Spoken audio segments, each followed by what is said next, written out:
सच्ची भक्ति और प्रेम से भगवान को भी जीता जा सकता है।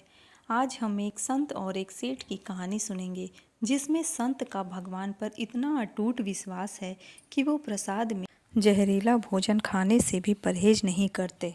इसके बाद तो भगवान जो करते हैं उसे देखकर सब हैरान रह जाते हैं। एक सेठ जी थे जो कि बड़े ही कंजूस थे। एक दिन उन्होंने अपनी दुकान पर अपने बेटे को बैठा दिया और बोले कि बिना पैसे लिए किसी को कुछ मत देना, मैं अभी आता हूँ। अकस्मात तब तक एक संत वहाँ पर आते हैं और वो अलग अलग जगह से एक समय की भोजन सामग्री लेते थे। उन्होंने लड़के से कहा, बेटा जरा नमक दे दो। अब लड़के ने संत को डिब्बा खोलकर एक चम्मच नमक दे दिया। सेठ जी आए तो देखा कि डिब्बा खुला पड़ा था। सेठ जी ने कहा कि क्या बेचा?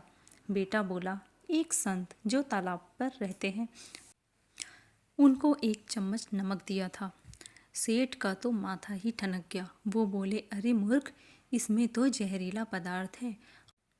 अब सेठ जी भागकर संत के पास गए। तब तक तो संत भोजन बनाकर भगवान का भोग लगाकर खाने की थाली लेकर बैठ चुके थे। सेठ जी दूर से ही बोले, महाराज रुकिए, आप जो नमक लाए थे नमक नहीं था बल्कि जहरीला पदार्थ था। कृपा करके आप ये भोजन ना करें। संत जी बोले, भाई हम तो प्रसाद लेंगे ही, क्योंकि भोग लगा दिया है और भोग लगाकर भोजन छोड़ नहीं सकते। अगर भोग नहीं लगता तो भोजन बेशक छोड़ देते। ये कहकर संत ने भोजन को प्रसाद समझकर खाना शुरू कर दिया। सेठ जी के होश उड़ गए। वो रात भर वहीं बैठे रहे। सेठ को रह रहकर ये चिंता सता रही थी कि अगर संत को कुछ हो गया तो बड़ी बदनामी होगी।